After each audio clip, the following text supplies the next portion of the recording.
the Center for Holocaust and Genocide Study. It's been around for quite some time, and this is our 22nd year on the Drew University campus. 22nd year. And just tell us a little bit about it. I'm sure there are some listeners that maybe don't even know that it exists. The center's mission is to commemorate those who perished, to celebrate those who survived, to educate upcoming generations, to remember for the future, and to dedicate our energies to learning more about each of the genocides. We were founded initially as a Center for Holocaust Study, but in 2000 we expanded it to include genocide. We have been doing programs on the Armenian Genocide, on Darfur, on Cambodia, on Rwanda. Since our founding, we think it's extremely important and vital that people understand that genocide is still with us. You know, I mean, we as Armenians, we know the importance of genocide, obviously, and how much it means to us to get that global recognition. The center itself, when did the Armenian Genocide come into the picture, and what's so important about it that you guys want to draw attention to it from your perspective? The Armenian Genocide is the precursor. It's really in the beginning of the 20th century. It's the precursor of what is yet to come. I think that if there had not been an Armenian genocide, if people had responded to it, if the perpetrators had been brought to justice, most likely there would not have been a Holocaust and there would not have been subsequent genocides, because there would have been a world reaction that would have said, no, this is not something that is permissible. And so it's important. Yeah. Dr. Saltzman, I'm going to come back to you in just a little bit. I'm going to move on to Susan. Susan, I'm going to just ask that you get a little bit closer to the mic while I lead into this. You are the daughter of a genocide survivor, yes, Antonik Vartanyan, and I want to know, you're going to be presenting that night. You're going to be a part of the presentation at Drew University. Tell us a little bit about your background growing up and what that meant to you. At what point you realized this is an important thing. I'm a survivor of an Armenian genocide survivor. I'm a daughter of the Armenian genocide survivor. My father was 15 years old when the genocide occurred. And my entire life was affected by being the daughter of a genocide survivor. I think it's the one element that really is a part of me that cannot be escaped. And my daughters as well, Susan Elizabeth Barba and Christina Barba, their lives have been lived in the shadow of my father's experiences, horrendous experiences. He escaped death so many times. He saw his father being murdered. He saw countless people being butchered and slain, and he escaped from a burning barn. He escaped from a church that was lit on fire. He watched a friend being killed who hid with him in the mountains, and finally he gave up and was held as a slave for a year by a Kurdish group. And the ultimate crime that they committed against him was to force him to kill his best friend by playing the lethal game with the guns. His gun had a bullet in it.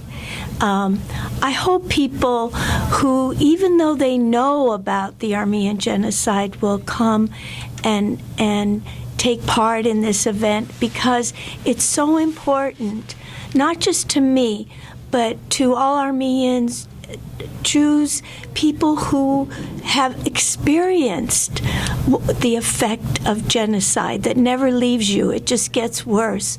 And I would really hope that people will bring friends who don't know about the genocide, so that they can learn and thereby become a part of this collective memory of the Armenian Genocide, which is the only thing that I can feel that I have done something is to present my father's testimony. It's not a story. It's not a story by any means. Right. It's a testimony. You know, I'm reading the bio here. It says that he escaped from a snow-covered mountain and was rescued by Russian soldiers when they saw him making the sign of the cross. I mean, that that gave me chills reading that. You know, how much has that religious portion of it affected your life? Did he impose that? When I say impose, instill that in you, and how much did it impact you growing up? My father. Once he built a sleigh of sorts from wood that he found, and when he found out that the Russians were coming into the territory, he went down on this makeshift sled of sorts. And you're absolutely right. The way the Russians knew he was Armenian was he made the sign of the cross. I think what sustained him throughout the year that he was held as a slave and tormented was that he read the illuminated manuscripts that they had collected from the Armenian churches and homes, and the Kurds were using them as tinder for fires. And my father grew up with a grandmother. In addition to his large family, his grandmother slept with a shelf above her bed that had one of the illuminated manuscripts that had been handed down by generations. And my father was from Haskell, which is the cradle of Armenian civilization. And the illuminated manuscripts from Mush, Daron, were enormous. They were maybe like 2 feet, even larger. They have examples of them at the Madena Daran in Yerevan. And she had that memorized. That was, I think he grew up with Christianity within his every gene. However, when they were herded into, when they were in church praying Dervo Ormia, and then the Turk gendarmes started firing at the altar and destroyed the altar. My father said he thought God had died. But I think the only thing that kept him going was that he read the Sharakans and then of course once he got to an orphanage, the British Relief sent him to Jerusalem, and he was there for 6 years. He was going to be a priest, but he left. Sue, I mean, these are unbelievable stories. I mean, we read a lot of this stuff, and to hear it, to hear this testimony is legitimately giving me chills. You are listening to the Armenian Radio Hour of New Jersey on 89.5 FM. We have with us in the studio, if you are just joining us, Dr. Ann Saltzman and Susan Vartanyan Barba. I just want to make sure I got that correct. And they are a part of the Drew University Center for Holocaust and Genocide Studies presentation commemoration, which is taking place on Monday, April 27th, 2015 at 7 p.m. It's entitled The 100th Anniversary of the Armenian Genocide, a Commemoration. And Dr. Saltzman, I'm going to come back to you. You obviously are addressing the genocide, you research the genocide. Is there a particular source? I mean, source is not the right word, but some place where you gather your information from. Are there professors, intelligentsia, I should say, in Armenia? Are there genocide scholars that you specifically go to? The press has been inundated over the last week or two, thanks to certain figures in Hollywood and in the world, the Pope and whatnot, that have really brought recognition to this. Right. How do you gather your information? Where does it come from? Obviously, as a non-Armenian, my information does not come firsthand, so I'm using secondhand sources, and I would say Richard Hovhannissian is the giant of the historians who has been working on this for quite a long time. I've heard him a number of times, and most recently at Kane University, and I find him to be inspirational. I've also read the works by Peter Balakian, both his own work and his histories of Armenia, and his uncle translating his uncle's, I guess it was a diary.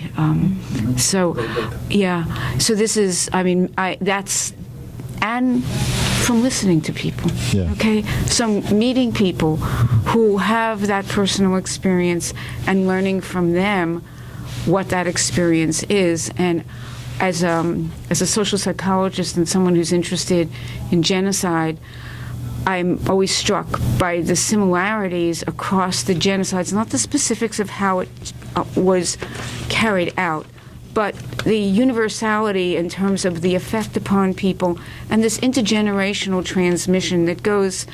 Genocide does not end when the last bullet is fired, when the last person is killed, when the last person is burned, when the last machete is used.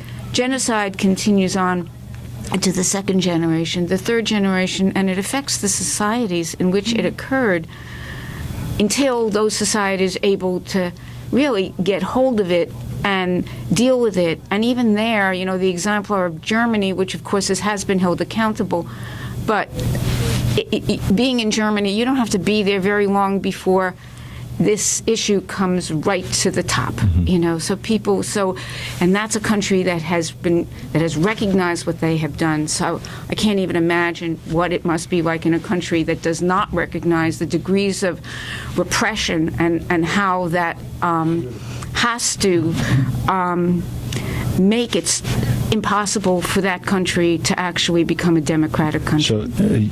So recognition is obviously very important. I'm gonna piggyback that a little bit with what's been in the press over the last week or so. You're not Armenian. No, I'm not. So you're in this as a whole. Obviously, you're concerned about Armenians, the Armenian Genocide, but as a whole, Center for Holocaust Genocide Recognition.